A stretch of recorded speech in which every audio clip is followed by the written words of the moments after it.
Developments overnight in tensions between Syria, the United States and the Middle East. Israel has revealed to the US that Russia plans an arms sale with Syria, and the Journal's national security correspondent Adam Entis joins us from Washington with details. Adam, good morning.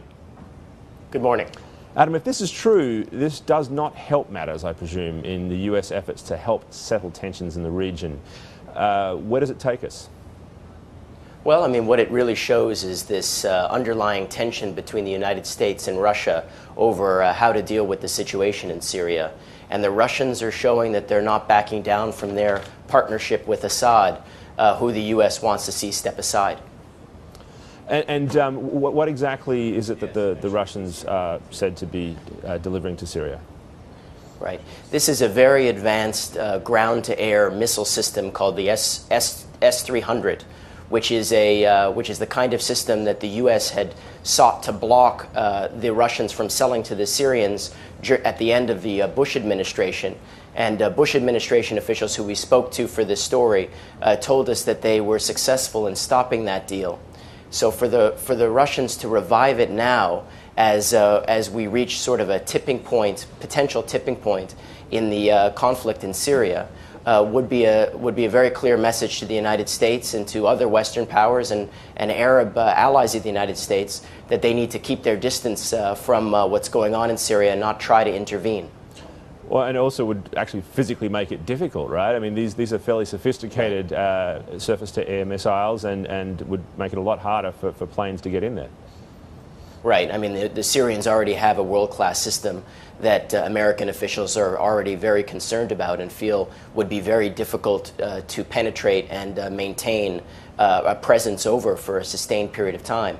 So you throw in the mix this new system, and it becomes much more deadly. And in fact, the U.S. had lobbied very hard for Putin not to sell the system for years because it was worried that the Syrians were going to pass it to the Iranians, who would use it to defend its nuclear sites, including Fordo.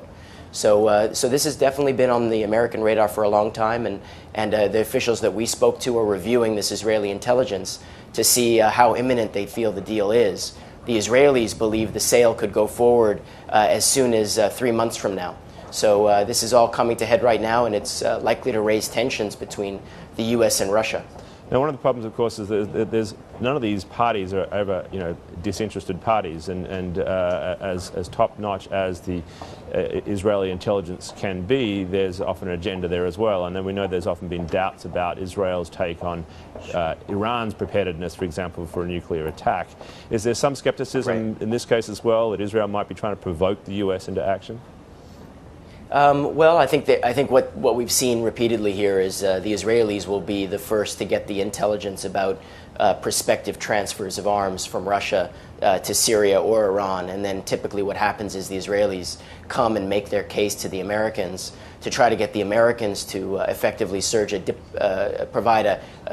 to the Russians and go to the Europeans to try to lobby against it. So it's a way that the Israelis typically respond to this sort of thing. As for the information itself, the officials that we spoke to are not dismissing it. I mean, they are looking at it very closely. So it's not so much that the sense is that the Israelis may be ginning up this intel. What could be the case, and what some officials have suggested, is that this could be a message that the Russians are trying to send to the Obama administration, which is now looking at arming the rebels in Syria. So in other words, it's a way of Russia to show that it has leverage in this conflict, and it's a way for them to exercise power, which they're attempting to do, which they have done by fulfilling arms contracts with the Syrians over the U.S.'s objections since this conflict began in March 2011. Wow, it's an incredibly complicated geopolitical story. Adam, thank you very much, and you'll of course be staying on top of this as it moves ahead. We appreciate your time.